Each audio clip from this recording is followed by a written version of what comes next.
blood. The blood looks like a weakness. The cross looks like a moment of weakness. Even those around said, could he not? But they had no idea it was the greatest key to power. That's why Paul said, I'm not ashamed of that gospel. He said, to them, the cross is foolishness. He said, it's weakness. But to us who are saved, we understand. It looked like a defeat, but it was the power of God revealed. You can't see him just as a king on the throne. He refused it. He came and humbled himself.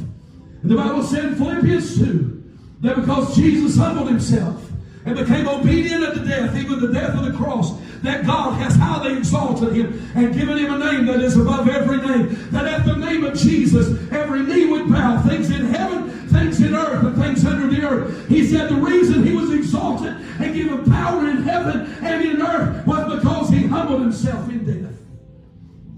Wherever the scarlet thread is, there's redeeming power. A prostitute named Rahab finds herself in the family lineage of Jesus because she understood death is on the way. We deserve it like everybody else in this city. But if you all will give me your word that destruction and death won't come to us,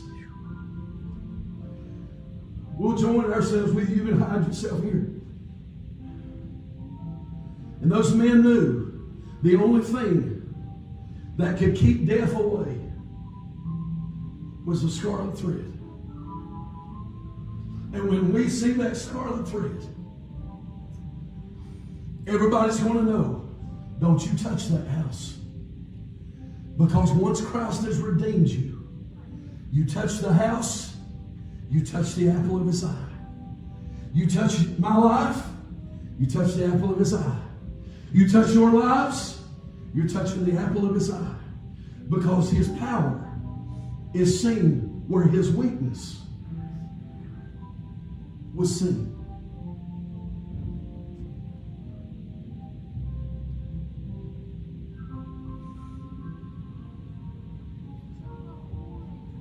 For death to lay hold of life. For sin to be attached to ultimate holiness. For the weight of everything that you and I have ever done, the things that we put out of our mind that we don't want to think about. Jesus took it all.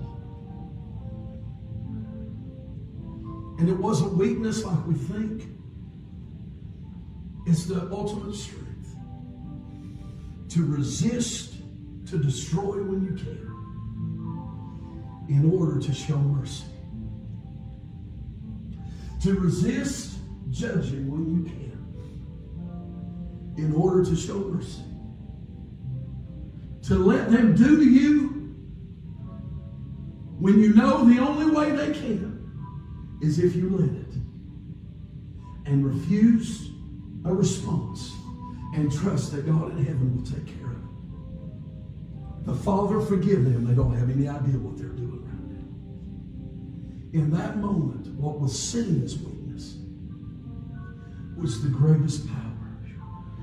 We don't see Jesus like we could because we keep trying to just look at him through the eyes.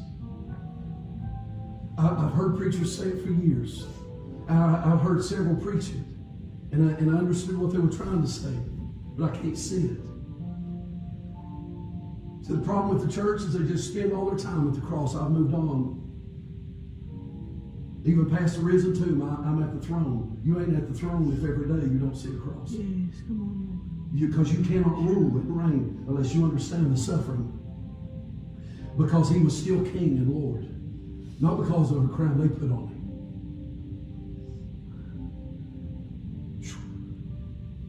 I gotta quit. But to think that the crown that I deserved was one of thorns. A picture of the curse. That on my best day, I deserved to be the king of foolishness. With a curse on my head. And a curse around my eyes. And a curse around my ears. And the blood of all of that poured over my mouth. I will say this, I promise we'll close in the Song of Solomon. He said, your lips are like a scarlet thread. Every word has to pass through the blood. Every word has to pass through His love. Everything that God's talking to you is passing through the scarlet thread. His way of saying it, when I speak to you, all truth passes through love. It passes through what Jesus has done. Every time God talks to you, you need to hear His words are words of love. Even if He corrects you, it's words of love. It's not coming from lips that hate you or despise you. She said, your lips are like that scarlet thread. It's the full demonstration of what you're willing to do because you love me. Every word that God, every promise of God is sanctified by the blood.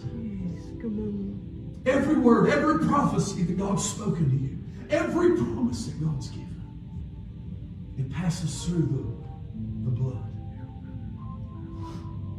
The arm of the Lord was revealed. His name is Jesus. He is the power of God, the authority of God. And He shows that through the blood. He redeemed us. He redeemed the blood.